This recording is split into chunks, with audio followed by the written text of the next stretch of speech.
to In the Spotlight. I'm Eric Townell. My guests today are Brett Smock. He's the producing artistic director of the Finger Lakes Musical Theater Festival. And Lisa Chase. She is the artistic director of the Maryground Youth Theater. Welcome to you both. Thank you. Thanks for having us. the trip. Yes, indeed. It's wonderful to have you here. And so I think people will be excited to know that there's an active musical theater festival in the Finger Lakes. Indeed. Indeed. That's great. And how long has this been in existence? The Maryground Playhouse has been in existence for a very long time, and many people know the Playhouse in Auburn. The Musical Theater Festival was launched officially in 2012. I see. And it was created both as an arts initiative, but also to create some economic revitalization for Auburn and the Finger Lakes region. And so the Finger Lakes Musical Theater Festival today is 3 stages in 2 different cities, and it has grown to be quite an expansive operation. Congratulations. Thank you. That's marvelous. So which other cities? So we have 2 venues in Auburn, the Maryground Playhouse in Auburn, as well as we operate out of Theater Mac in downtown Auburn, where we host our new work series called The Pitch there. And this season, new for us, we are operating out of the Callahan Theater on the campus of Nazareth College. Oh. Yes, and we have a new musical running there. So we have those 2 cities just an hour apart. Now, musical theater, this is the kind of a show that people would see on Broadway, for instance. Yes, we do exclusively musicals on our stages. This season, for example, the 2016 season, we have 4 classics and 4 premieres. I see. And that will divide all of our stages. In addition to that, we have 7 new musicals that will come in, each for a week's residency at the Pitch. So it is both a performance element to musical theater as well as a cultivation element to musical theater and emerging and developing works. And so you're producing work by other companies as well as your own company. Is that correct? We produce work exclusively for and by our company, but we produce and present work by writing teams that are coming in and developing their pieces. So we give them space to do that, and then they get the opportunity to present their work to audiences. And are they professionals? Is it a professional company? Across the board. Guild actors? Yes, absolutely. We're an equity house, a union house on multiple levels. That's exciting to have that kind of quality outside of the Manhattan area, for instance. Yes, yes. It's a large operation. And it's a destination, really, for the arts for the Finger Lakes. Yeah, we're proud to be headquartered in Auburn, which serves as our home base and really where we branch out, both on the musical theater side and the youth theater side. This expansion into Rochester, as I mentioned, is new, but the goal is to really create that destination for the Finger Lakes region in general. And Maryground Playhouse is quite an historic structure. It is. It used to be an old carousel and evolved now into a state-of-the-art professional theater. Oh my, and when did that transformation occur? Was that, it's historical? Well, so in the late 70s is when that facility transferred over I see. So people would be familiar with that. As a children's theater a long time ago emerged then out of children's theater into professional theater, and then the youth theater division of the organization then ramped up and expanded from there. That's what I was looking for. And so Lisa, now your part is the youth theater. Sure, yeah. So we sort of have 2 organizations operating under the umbrella of the Finger Lakes Musical Theater Festival. The Maryground Youth Theater has been around since 1958, is kind of the heart and soul and where we started with after-school classes and the Act Wagon, which many people in Auburn are very familiar with, would go around to parks and just with an actual wagon, and they would drop the stage down and do performances. And so from there, the school program developed, which is our primary focus now, is our in-school programming. We're in 74 school districts, about 125,000 kids a year receive professional in-school arts programming through the Maryground Youth Theater. So remarkable. Yeah, we bring professional actors from Auburn directly into the school building. So we're taking down a lot of the barriers that exist with exposing kids to the arts. A lot of times the students that we're visiting are in rural districts, so they don't have a lot of access to theater. And as we know, school budgets are tight, and oftentimes busing and field trips just aren't possible. And so by us being able to put everything in a van with professional actors, professional educators, and to be able to bring it right into the school building is such a gift to so many school districts, and something we're so proud of. So important for arts organizations to find their audiences where they are. Absolutely. Yes. So tell us about the pitch again. That's a very interesting operation. The pitch is a new works initiative established by Ed Sales, my predecessor. I see. And it's a forum for writers, really. It's an opportunity for writers. We have teams of 3, minimum and maximum, that we bring in, and we give them housing and transportation and a venue and some space and some marketing and some technical support. And they bring their new musical in development, emerging at some stage of development. They bring it into Auburn. They get to work together as a team, completely on their own, and then 3 evenings a week they get to put that in front of our audiences in a format that's really casual, and it's about an hour of material. It can be any material they choose. And then at the end of that we provide a forum for a question and answer session. They can ask questions of the audience and vice versa. It's a chance for them to get feedback and some information about what worked and what might still need to be worked. And we have seen over this is year 5. We're celebrating the 5th anniversary of the pitch this year in 2016. We have seen our audiences really gravitate to the format and to the experience. They know that on our other stages it is a full performance, fully realized and fleshed out, and at the pitch they get to see the bare bones. They get to see that product beginning. And that has really resonated with our audiences. And so it's interesting to, on any given night, have that happen while the Playhouse is in operation as well. It's a musical theater incubator in a sense. It's exactly what it is. It's exactly what it is. And as someone who really believes in the art form and wants to be part of continuing the development of it and provide that opportunity for writers, it's an important part of what we do at the festival. You know, and New York State is a good environment for that because Broadway companies are actually tax incentivized for doing this out of town. For shows that are looking to try out prior to and to have some piece of that development pie, yes, that's becoming more and more a sought after moment for shows in development. Yes. Better here than New Haven, for instance. Right, well said. And so expanding westward, what kind of audiences are you hoping to gain and what kind of venues are interesting to you? You know, I think we're always looking and experimenting and trying to figure out what is taking and what isn't, and that's an ongoing dialogue. We know with the headquarter in Auburn, many people come into Auburn specifically to experience one of our shows, and that's increasing year by year. Whether or not we'll continue to expand, this has been a wonderful opportunity at Nazareth College to be able to have a new show in development there, a show that actually began in Rochester, is coming back to Rochester. But really the goal with the festival is to allow Auburn to continue to be recognized as the headquarter of the operation and to focus on that, while every now and then galvanizing an opportunity to have a satellite moment here or there. Well, that's phenomenal. Well, you're fortunate in that Nazareth College stage is good for dance. Yes, it's good for many things. And now it's used to be that young artists had to dance and sing and be able to do all of it, you know, from vaudeville on up. Is that what they're learning in your education programs? Do they learn movement? So with the youth theater, it's actually, the school program is actually adult professional actors going into the school. I see. Yeah, so the youth theater is a little bit of a misnomer in the sense that it is actually adult performers going into the school system. We are expanding our education division to include after-school classes, as well as some other experiences for students of all ages to really come into the festival and learn more about what we do from all angles, not just performance, but also the technical elements of theater, and really making sure that they feel like the festival is part of their community and they're a part of it. Oh, that's brilliant. We do have a 3-week program that we run up at Cayuga Community College. It's a musical theater intensive program where we bring up Cap 21 Conservatory from New York City. We bring up some of their staff members, and we run a 3-week intensive musical theater training for students who are really thinking about musical theater as a career. And yes, they are singing, acting, dancing all day for 8 hours, and they are just absorbing it all, and it's so incredible to see them just like sponges, just so thrilled to be a part of that, and to know that we are helping students in our region stand on the same footing as a student from any other part of the country, to be able to offer that programming to them at next to no cost as well. So we are we're really proud to be able to offer phenomenal. that. That's phenomenal. I'm sure that not a lot of people realize that program exists. No, which is why we're here and happy to be talking with you. Yeah.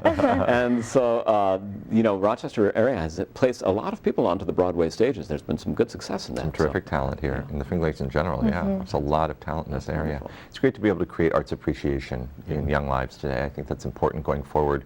The goal is to not just expose them to training for the arts themselves, but also create some appreciation and build an audience, the next generation of audience that will turn around and come back in our doors as young people and young adults as well. Musical theater, it's important to have musicians in the pit who can play the right style. Are you using professional musicians? We do. You perform with live music? We do. We have a live orchestra with all of our shows. It's something we're proud to have, and at a time when, unfortunately, some music organizations have gone to the wayside, symphonies and whatnot, we're dedicated to that. And so we have typically an orchestra of between 7 and 9 in our pit. Yeah. They are professional musicians, union musicians. We have terrific relationships with them.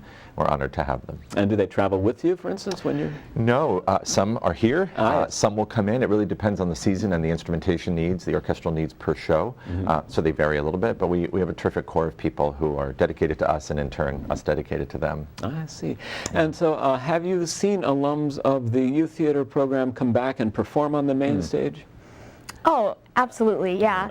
We have strong ties with not only the youth theater actors who are coming through, but also those that are part of our musical theater intensive training program. And once you're part of the family, you're part of the family. And we know you, we recognize you, we welcome with open arms. And however we can help people on their journey, we try to do that. We're a family, you know, and we want to make sure that everybody succeeds. If we can help with that, we will. That's phenomenal. And where are you finding the talent to come to your program from Western New York, for instance? From the college programs, or? We audition in Auburn every year. Lisa and I both hold auditions every year for each of our programs. The musical theater holds auditions at the end of January. And that has grown to be quite an event. It used to be a smaller event, and now we're having to sort of expand it to meet the interest and the demand. So we spend between 3 and 4 days at the end of January beginning our audition process here. We launch it in Auburn. We hold it at our administrative offices, and we'll see up to 400 or 500 people over the course of the weekend. And they come from, the majority are obviously here, Auburn and the region, Syracuse, Rochester, Ithaca, Oswego. But then they come from farther away, and we get a large turnout for college institutions. Up to 20 colleges often can be represented in the hallways waiting to audition. And they can come from as far away as Indiana, Pennsylvania, Ohio, and they travel a good distance to be here. It's both a testament to their willingness and interest to work for the company, and I think a testament to the level at which we operate and the standard that we provide. Then we go to New York and we cast for 2 more weeks. We hold auditions for 2 more weeks there in New York, where the rest of the world is looked at, and then we go back for 2 more weeks of callbacks. So we begin in January, and our musical theater casting will really go all the way through the end of April, and then we begin rehearsals in May. So it's a 3-month process for us. I see. And long before all of this, of course, you've decided the productions from the upcoming season. Yeah, we're in the middle of that process now. So we're right now sort of 3/4 of the way through the thinking and decision-making process for 2017. And that usually takes a good 6 to 8 months of discussions. We begin those conversations January 1st as a company. We come together as a full company, and we sit and we talk about shows that we're interested in, and we whittle that conversation down over the course of the next really 6 months. And then we get to work on really the hard sort of marketing and budgeting and prospecting of each show that we're seriously considering. And then we will announce in our subscription series, typically toward the end of the summer each year, we'll announce the next season. That begins our subscription campaign, which will last 2 or 3 months. And then the whole year, we are selling tickets at various times of the year, and then we open wide, of course, in the spring of the next year. So it's kind of a rolling thing. That's very exciting. And so, as an artistic director, do you direct on the stage as well? Occasionally. Every year I'll do a show or 2, not more than that.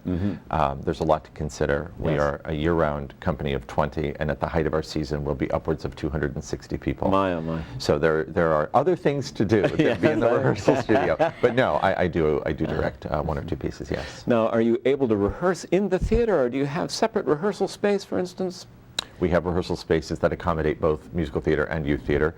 Our stage, once the first show opens, that space is heavily used. We have 8 shows a week that we perform. So that space is really dedicated to performance, and we have several spaces in our offices that we use that are the same stage as the Playhouse or whatever venue we're operating in. And so we rehearse there, and then we move to wherever we're we're going to be. Well, now, 2017 through 2020 are exciting years in terms of historical events, the Erie Canal, Centennial, et cetera. Do you look for topics that are of interest regionally? I think we both do. I think we look for what's happening and how to speak to it, how to participate in it, and I think we'll always be looking for ways to partner within the community and a larger message with our programming. It's interesting, and talk a little bit more about how other people can learn if they're not in musical theater. You said there are talk-back sessions or chats about the shows. Yeah. We have really focused on ways for community audiences and our community at large to engage with the organization on the musical theater side. Once a show opens, we have a minimum of 2 talkbacks, and those are really question and answer sessions that we hold immediately following a performance. It's a chance for us to get to know our audiences a little bit through some of the questions they ask. It's a chance for our audiences to understand what we do, how we do it, and under what parameters we operate. So a lot of people don't recognize that one of our shows rehearses and opens within a span of 13 days. And a lot of people don't know that, and they're intrigued to find out at our talkbacks when they say, how does this happen? We explain that on day 1, the actors walk in at 10 o'clock, and on day 13, the audience walks in at 7:30. And that process is shocking to a lot of people when you take into account there's been a day and a half off in there, so you're down to 8.5 days. Right. And typically one of our musicals is learned in 6 days and teched in 3. Yeah, and when you look at what we're able to accomplish and the machine that we know how to run, it's a pretty large feat of accomplishment there.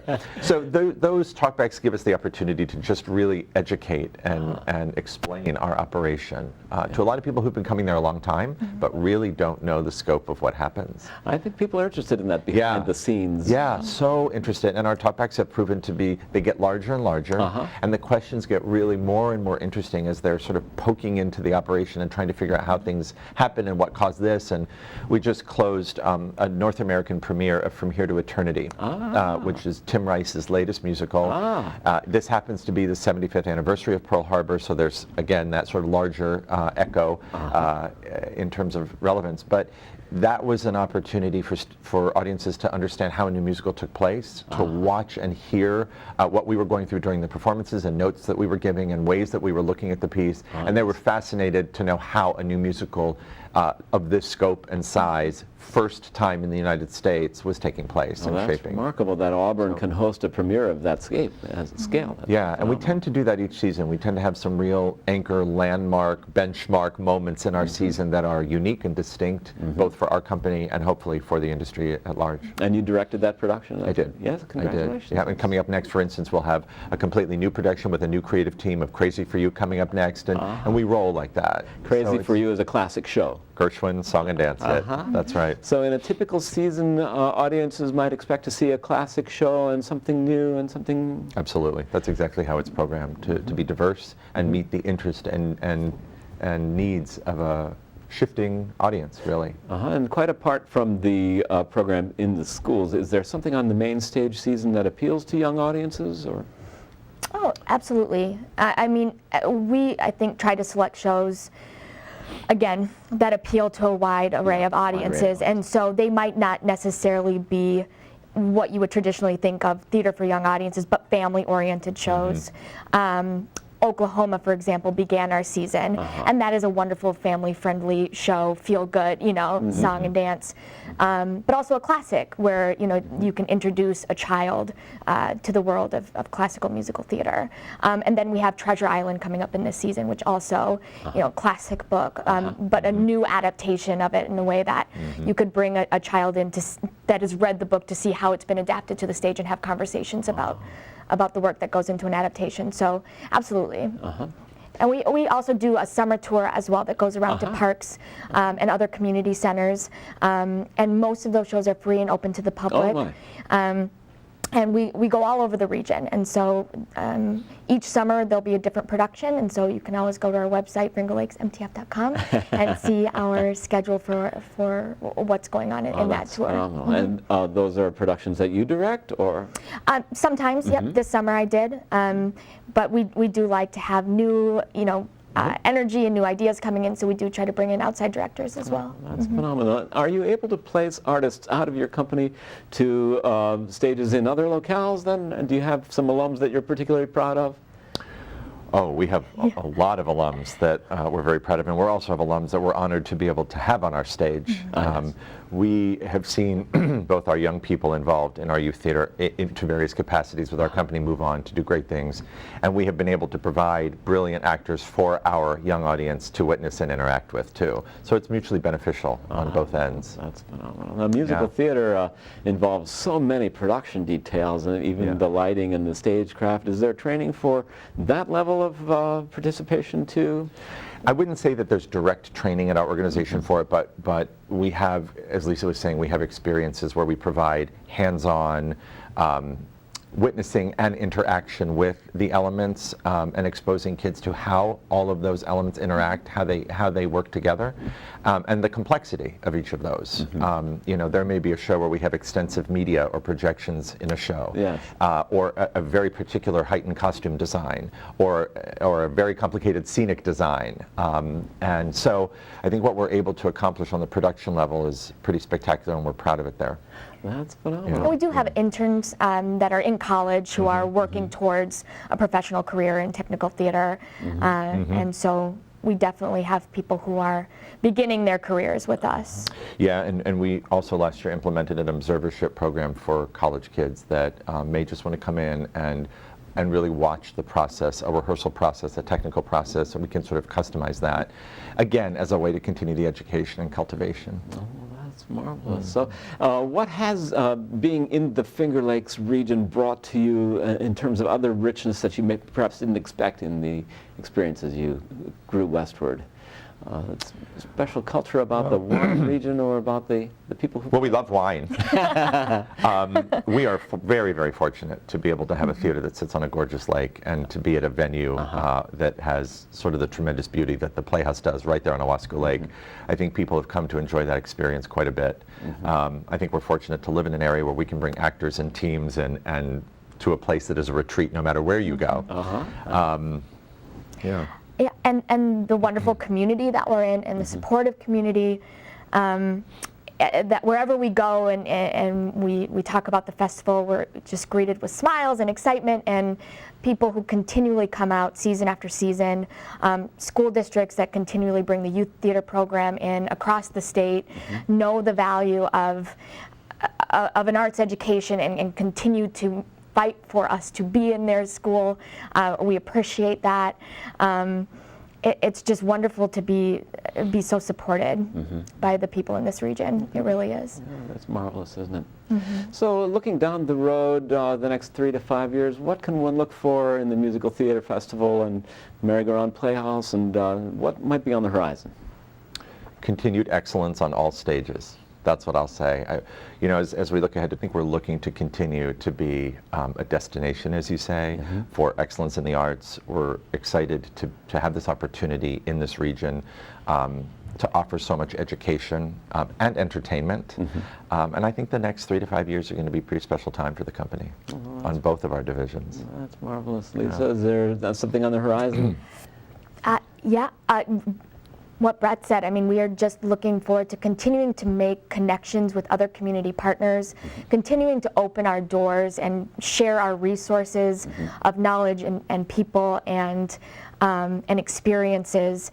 We're looking forward to changing the way that people think about theater for young audiences as well, and really looking to create just experiences for young people that just stick with them, and they kind of go, wow, and I didn't expect that, and finding the right people to help create those experiences for them, and hopefully getting into even more school districts throughout the state, so that all students have access to the arts and to quality art programming. We find that there are people who come to the festival or to one of our youth theater shows who are really sort of blown away by what they experience there. And so we would encourage anyone who has yet to come to the festival or see one of our shows, any of our shows, to give us a shot and to come out and experience it. It's a pretty great experience. Auburn's a wonderful town. Yeah. Very historic. More and more so. Well, congratulations to you both. It's just so exciting to learn about the activities and what you have coming up. It's delightful that you made your way to Rochester to join us here in the Spotlight. Thank you so much for having us. We Thank you. appreciate it. Really appreciate it.